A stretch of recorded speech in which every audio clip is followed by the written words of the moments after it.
Sir मला थोडासा गमतीशीर प्रश्न विचारायचा आहे.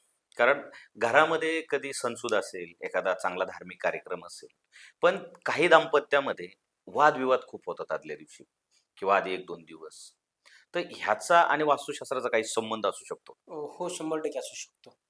वास्तुशास्त्रामध्ये बघा, खूप छान प्रश्न केला तुम्ही, की एखादा सणसूद आलं किंवा कार्यक्रमाला खूप त्या दिवसापर्यंत त्यांचं चांगलं चाललेलं असतं आणि अचानक उद्या कार्यक्रम आहे किंवा काहीतरी सेलिब्रेशन आहे आणि तर त्याच्या आदल्या दिवशी किंवा त्याच दिवशी सकाळी त्यांचे वादविवाद होतात. याचं मुख्य कारण आहे, की घरातील जी ईशान्य दिशा आणि पूर्व दिशेच्या इथे एक दिशा आहे. हं. ह्या दिशेमध्ये जर खराबी निर्माण झाली, तर पती-पत्नीमध्ये वाद होतात. नुसती नैऋत्य दिशा पाहून चालत नाही, तर यासाठी ईशान्य दिशेच्या एक बाजूला दिशा आहे, जी की पूर्व, ईशान्य, पूर्व अशी दिशा आहे.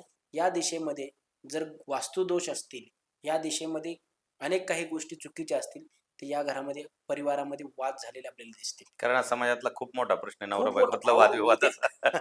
खूप हं, जर पाहायला गेलं तर हं, कार्यक्रम असून आधी पती-पत्नीचे वाद होतात. हं, त्याचं तर मग ते कार्यक्रमाचा मूड जो असतो, फ्रेश असतो, तो राहत नाही. याचं हं. कारण काय? याचं कारण आहे, की त्या दिशेमध्ये वास्तुदोष निर्माण झाल्यामुळे त्या ठिकाणी प्रॉब्लेम होऊ शकतो. बरं त्याच्यावर उपाय काय? सगळ्यात महत्त्वाचा प्रश्न आहे हा. हो, हो, कारण हो. नवरा-बायकोची भांडणं मिटवायच्यात उपाय काय आहे या वास्तुशास्त्रात? उपाय की त्या ठिकाणी काय ॲक्टिव्हिटी आहे? हं, त्या ठिकाणी तुम्ही मिक्सर ठेवलेला नाहीये ना, हं, त्या ठिकाणी तुमची फ्रीज नाहीये ना, त्या ठिकाणी तुमचा कुडा-कचरा नाहीये ना, त्या ठिकाणी सगळ्यात महत्त्वाचं म्हणजे लाल कलर नाहीये ना, हं. त्याचबरोबर त्या घराच्या त्या दिशेमध्ये शौचालय नाहीये. हे आहे, तर तिथे शौचालय तर रिमूव्ह करू शकत नाही. पण त्या शौचालयामध्ये एक हिरव्या कलरचा बल्ब लावा. त्याचबरोबर नेहमी शौचालयामध्ये थोडासा एक कोपऱ्यामध्ये कापूर भरून ठेवा. त्याचबरोबर तिथे असणारी फ्रीज असेल वगैरे ती रिमूव्ह करा.